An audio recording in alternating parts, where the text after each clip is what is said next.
Okey, dan kemudian ada satu lagi perkara yang saya nak bincangkan, Datuk. Mungkin benda ni dah agak lama juga sebab baru-baru ni kita ada banyak uh, program-program reality TV untuk melahirkan pendakwah-pendakwah ataupun duat. Ada banyak program-program kebelakangan ini dan banyak di kalangan pendakwah-pendakwah ni pula ada banyak isu-isu kontroversi yang berlaku. Pelbagai isu kontroversi kebelakangan ini seorang demi seorang, termasuk dengan orang, kadang-kadang netizen pun lebih membincangkan isu-isu, termasuk juga isu rumah tangga mereka pun orang nak ambil tahu juga, jadi kontroversi dan sebagainya. Apa pandangan Datuk tentang program-program sebegini dan juga tentang pendakwah-pendakwah ataupun duat yang lahir daripada program reality TV ini?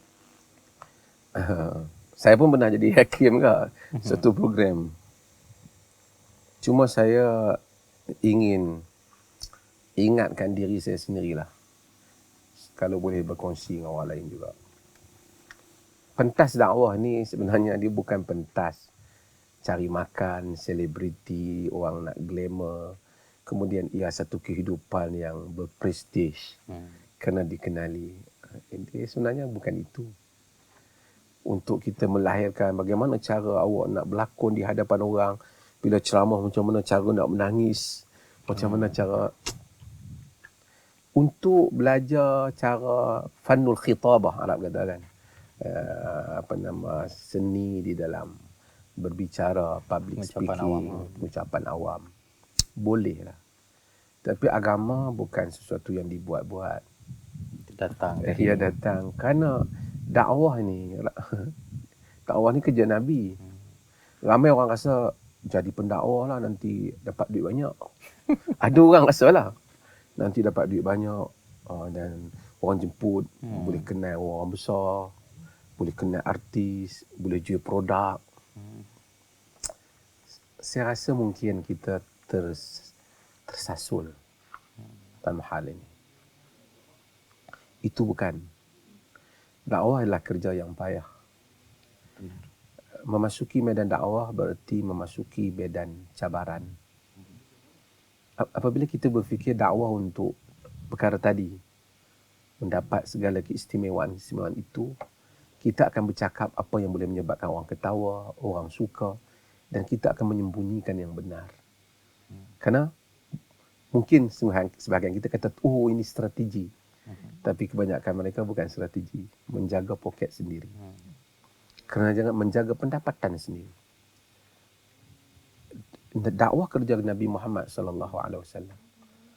Allah sebut tentang orang-orang munafiqun yang tak mau mengikut Nabi.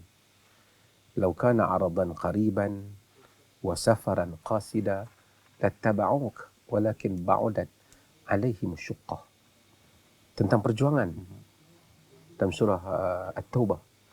Jikalaulah apa yang engkau seru itu dekat dan perjalanannya itu sederhana, nescaya mereka mengikutmu.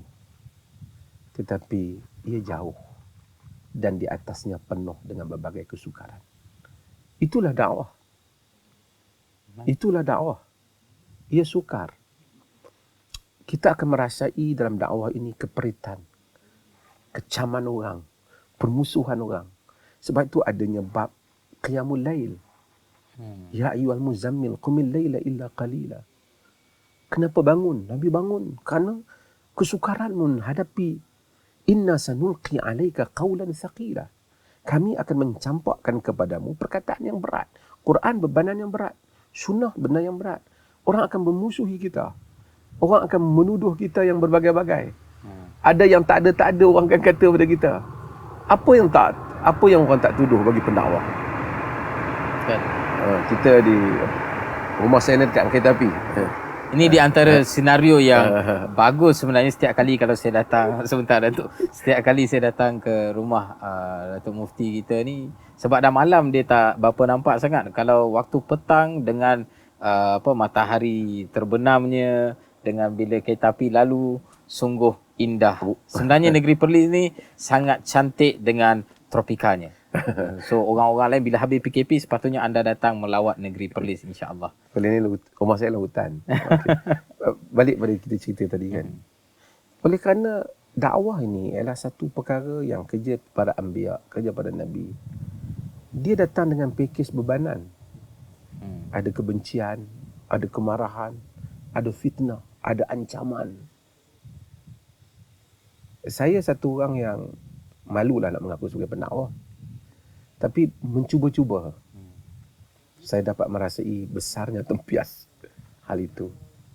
Sehingga saya rasa Dengan cabarannya, cabarannya. Walaupun kadang-kadang orang tengok cik ada jawatan dan semua, tapi ia tidak semudah itu. Benar. Saya tidak berada pada kedudukan ini dengan mula-mula dakwah terus duduk dalam kedudukan ini. Saya rasa sedikit sebanyak lah dalam semua peringkat yang saya rasa. Tapi itu pun tak beranilah saya mengaku saya pendakwah seperti mana Nabi ataupun para sahabat ataupun para duat yang besar ataupun sahabat-sahabat. Hanya satu orang yang mencuba-cuba untuk menjadi pendakwah. Itu pun saya rasa besarnya tempias kepada hal ini. Sebab itu Allah Subhanahu Wa Taala bila sebut tentang ciri orang yang berjuang itu, kan, ya ayyuhalladzina amanu man yartadda minkum an dinihi fasawfa ya'ti Allahu biqaumin yuhibbuhum wa yuhibbuna adillatin 'alal mu'minina 'izzatin 'alal kafirin yujahiduna fi sabilillah wa la yakhafuna lawmata laim. Wahai orang-orang yang beriman, sesiapa yang berpaling di kalangan kamu daripada agamanya, ada orang tak ikut agama, fasawfa ya'tillahu biqaumin, Allah akan bawa satu kaum, yuhibbuhum wa yuhibbuna, Allah sayang mereka, mereka sayang Allah. Adillatin 'alal mu'minina 'izzatin 'alal kafirin yujahiduna fi sabilillah wa la yakhafuna lawmata laim. Rendah diri dengan orang mukmin, tunjukkan haibah daripada musuh-musuh Allah. Berjuang pada jalan Allah dan tidak takut celaan orang yang mencela. Maksudnya, you kena prepare yourself. Bila you masuk dalam dakwah ni, you mesti kena celah. Ini adalah dakwah. Sebab itu Allah Subhanahu Wa Taala apabila cerita tentang siapakah orang yang beriman yang sebenar. Oh, okay. Bukan orang sebenar beriman pakai kopiah, tak serban, kemudian masya-Allah subhanallah alhamdulillah. Tak apalah zikir, tapi Allah kata innamal mu'minuna alladhina amanu billahi wa rasulihi thumma lam yartabu wa jahadu bi amwalihim wa anfusihim fi sabilillah ulaika humus shadiqun. Orang yang beriman itu ialah orang yang beriman dengan Allah dan Rasulnya, kemudian dia tidak ada sebarang syak. Dia berjuang pada jalan Allah dengan harta dan nyawanya. Mereka itulah orang-orang yang benar. Mereka itu orang yang cakap benar. Kita ni tak tahu cakap benar ke tak. Sejak mana kita berjuang? Ramai orang pergi ke medan dakwah kerana nak dapat duit. Allah kata pergi ke medan dakwah kerana mengorbankan harta dan nyawa. Mengorbankan, pengorbanan. Ramai orang kata, dah terkenal, Facebook banyak orang ikut. Selalu orang kata saya tak mau iklan apa-apa produk. Tapi saya bukanlah pendakwah yang berhebat ataupun yang boleh mendakwa diri sebagai pendakwah. Tapi dalam percubaan sini, mencubalah saya ni supaya memisahkan diri daripada sebarang kepentingan ini, supaya taklah kerana nak jual barang produk agama ke apa kan. Tapi ini adalah realiti. Sebab itu Allah kata minal mu'minina rijalun sadaqu ma ahadullah alaihi faminhum man qada nahbahu wa minhum man yantazir wa ma baddalu tabdila. Di kalangan orang-orang mukmin ada mereka lelaki-lelaki yang benar janji mereka dengan Allah. Faminhum man qada nahbahu, sebahagian mereka telah mati kerana menunaikan janji itu.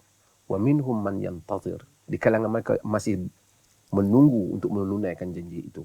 Wa ma baddaluhu tabdila, mereka tidak akan menukar janji mereka. Janjinya di medan dakwah, duduk di medan dakwah, hidup ini untuk dakwah. Kan saya tadi tengok ada orang tunjuk gambar Zakir naik. Yalah, mungkin kita ada perkara kita setuju, tak setuju, itu soal lain. Tapi bagaimana satu orang yang daripada mudanya, gambar Zakir naik masa muda, dengan cermin mata dia besar. Sehingga sekarang rambutnya sudah putih. Daripada masyhur di negerinya, terbuang berada di negeri orang, berada di negeri kita. Dan begitulah pendakwah. Kadang-kadang saya, tak apalah orang kata, entah ni banyak orang kecam entah ni. Saya salah. Mungkin ijtihad saya kurang tepat. Tapi saya rasa nak dakwah satu benda yang orang tak kecam. Nak masyhur supaya baju saya orang boleh jual. Saya ingat itu bukan tabiat dia. Bukan tabiat Allah. Abu Bakar Siddiq radhiyallahu an, apabila dia melihat orang yang enggan membayar zakat dan dia sebagai khalifah ketika itu. Saya selalu ulangi ucapan itu. Kata Abu Bakar, dalam meneruskan niatnya memerangi ataupun menghadapi golongan penentang, ayan kusuddin wa ana hayy. Adakah agama menjadi lemah, kurang, sedangkan aku masih hidup? Kata Maulana Abul Hasan Ali An-Nadwi, itulah yang patut ditulis oleh semua para pejuang dakwah. Kita semua, di dinding rumah kita, dalam ingatan kita. Adakah agama menjadi lemah, sedangkan aku masih hidup? Maka berdiri kita dengan agama.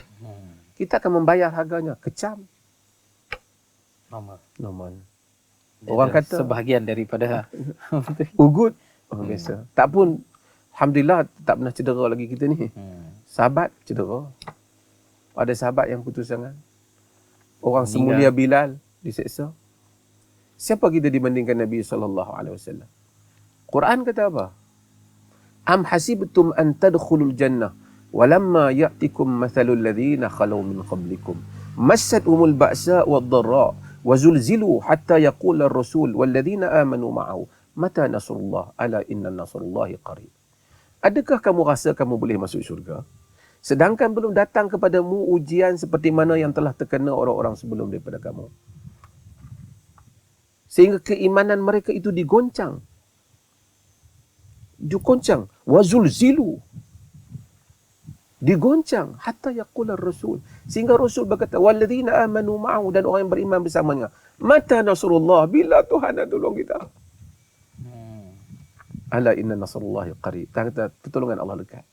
Sehingga di dalam dakwah kadang-kala dengan pengalaman yang tipis, saya tidaklah nak klaim apa-apa kerana saya pun mungkin ijtihad saya betul ataupun salah, tapi kita kadang-kadang terfikir seketika,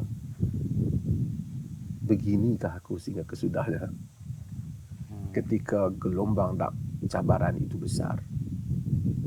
Hari ini mungkin saudara Zambi Zuhad tengok saya duduk di hutan ni, ada kursi elok. Bukanlah saya rasa, saya bukanlah contohlah dakwah, tapi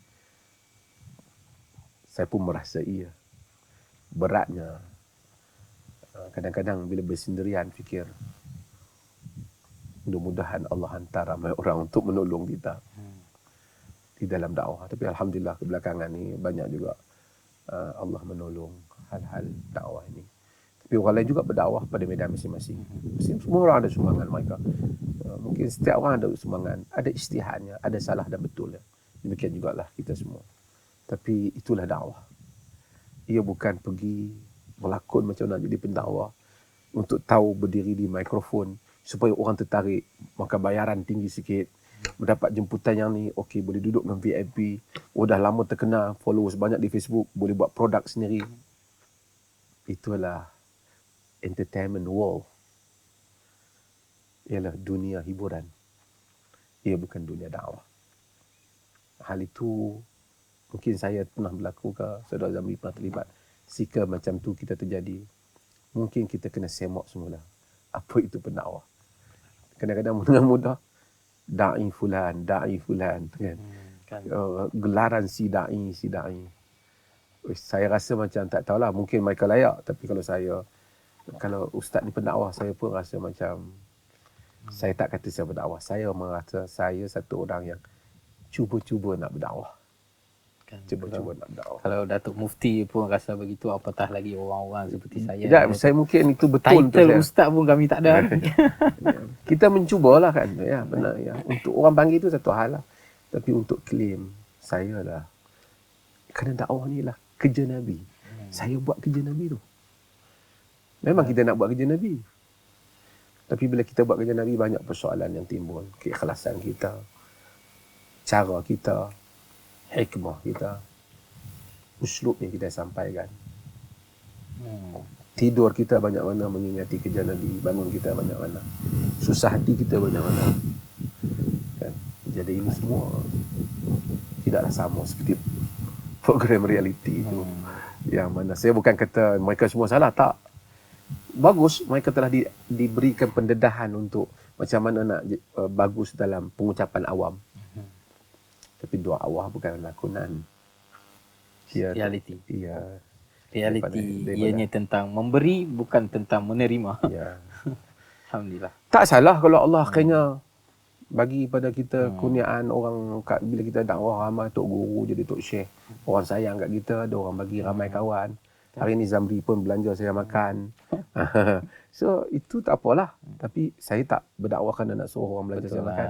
Itu bukan matlamat kita. Itu Betul. mungkin hadiah Tuhan kadang-kadang kepada kita yang mana dhaif iman ini untuk kita seronok sikitlah. Ya.